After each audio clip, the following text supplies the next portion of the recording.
Hello and welcome to this video on looking at planning for the Unseen Poetry Assessment.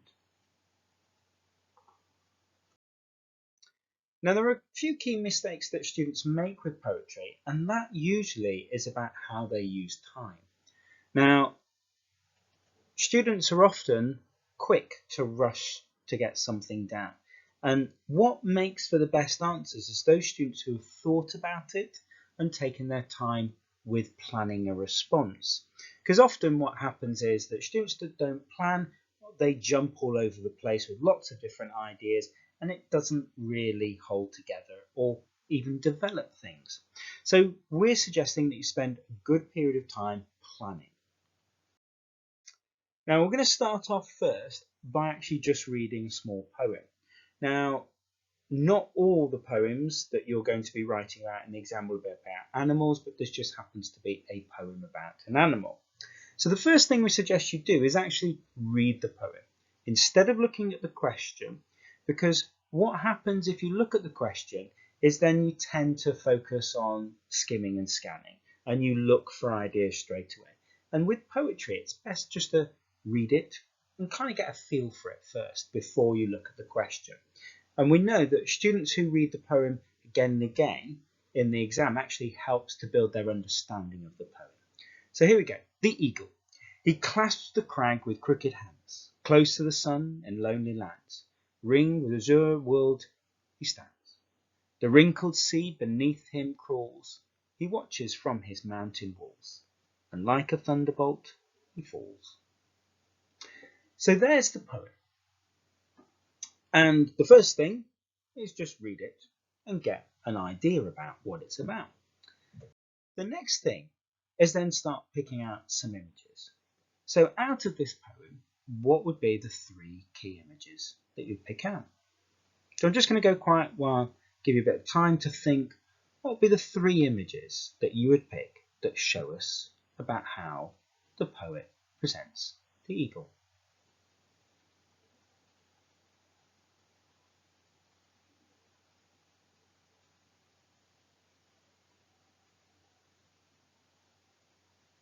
Now hopefully you've come up with some ideas. So here are some possible ideas that you could have chosen. Now, there isn't a right or wrong way about doing this, but this is what you could have come up with. So we've got close to the sun in lonely lands, we've got the wrinkled sea beneath his crawls, and like a thunderbolt he falls. Now, having a structured way of planning really helps you because it keeps your thinking quite focused and working through things. So if we have a look then, so once we've got those images, it helps then to think about the ideas and think about what ideas we could have. So if we look at the close to the sun in lonely lands, you can get the idea that this eagle is presented as an outsider. If we look at the wrinkled sea beneath him crawls, you might get that sense that he's superior. So things are beneath him, and the things that are beneath him are crawling. Then we've got this last thing of the thunderbolt. He falls. Now obviously there's a simile, but it's like the speed. And we kind of know that thinking about Greek myths, it's Zeus that sends down thunderbolts. And so we've got this connection, possibly, that the eagle is like a god in some way. So then we can start thinking about the techniques that we can use. And in our writing, we can pull all these threads together. So if we have a look at the image, so we've got the alliteration of the lonely lands. We look at the next one. We've got the verb that crawls and the preposition beneath. That gives that sense that the eagle is somehow superior to all everything else. The fact that the sea crawls, and crawls is a word that gives that sense of something kind of trying to escape from it. And the beneath gives that sense of position.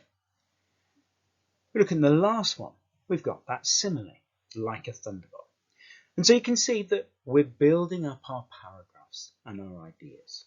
And we can pull all this together. So then when we start turning this into a paragraph, we can say the writer presents the eagle as an outsider through the image close to the sun in lonely lands And you can focus then on the alliteration of lonely lands. And then we can look at the poet presents the eagle as superior, and we see it through this image, and we see it through these techniques. And that gives you that structure to work with. Remember, it helps make things easier for you, so when you come to writing paragraphs. And then the last bit about it is that explanation. So how do you explain what the writer is doing? So we could talk about it in this level. So we can look at the thunderbolt and the simile and say that it shows that the eagle is godlike, and we can start thinking about the reason why we think the poet did it. So we could say, on one level, the poet is highlighting the power of nature and man's weakness, the fact that the eagle is so godlike and powerful. It makes us think about this and highlight how we're weaker than nature, and it's actually stronger than us. And so the poem could also be challenging our view of nature, of how we think about things, and how we view the eagle as a symbol. Now, a lot of the time in English, what we're trying to do is we're trying to explain why we think the writer did something. And a good little thing to do is to use words like this. So whether it's talking about Shakespeare, Dickens, or any other writer, what we want to be doing is talking about what the writer's intent, what is their purpose behind doing things. So we should be using these kind of words that help us explain. So we've got challenge, which is where the writer thinks something's wrong. Highlight, where the writer wants to see something that's hidden. Question, the writer wants to think if something is right or wrong. Explore, the writer wants to see things in a new or interesting way. Criticize, wants to show us the problems with something. Emphasize, see something that we haven't thought is really important and show us how important it is. Spotlight, wants to see something being seen as very important. Or subvert, makes us see something in a different light.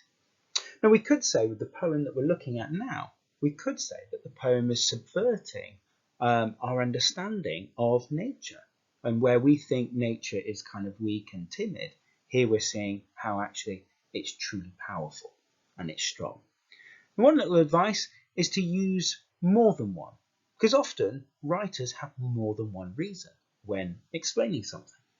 So those are words that you can use for any text when explaining why the writer is doing something.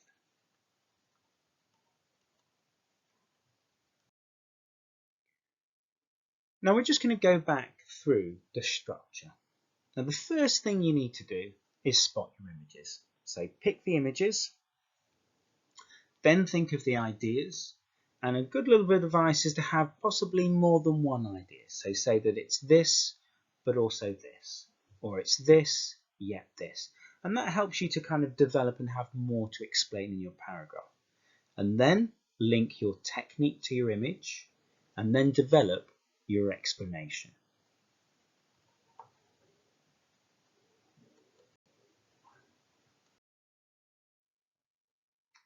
Right, we're going to go quickly through that process of how can you plan for response and how you can get ready for writing about a poem. So the first thing is read the poem. Don't look at the question, just read the poem first. Make sure you've understood it and you've picked up all the things in there. Then look at the question. As we said before, skimming, scanning is a very dangerous thing. And what we want you to do is understand the poem first before you look at the focus. Then read the poem again and pick out the 3 key images. Then once you've got those 3 key images, then think about what are the ideas behind the images. What is the poet trying to say about the topic based on those images? And then zoom in a little bit further by picking a technique in that image or related to that image. And then finally think about the writer's message or the intent behind it. What is it trying to do? What's the purpose behind this line? Now, remember to check out the YouTube channel because there are more videos in there to help you with English. Thank you.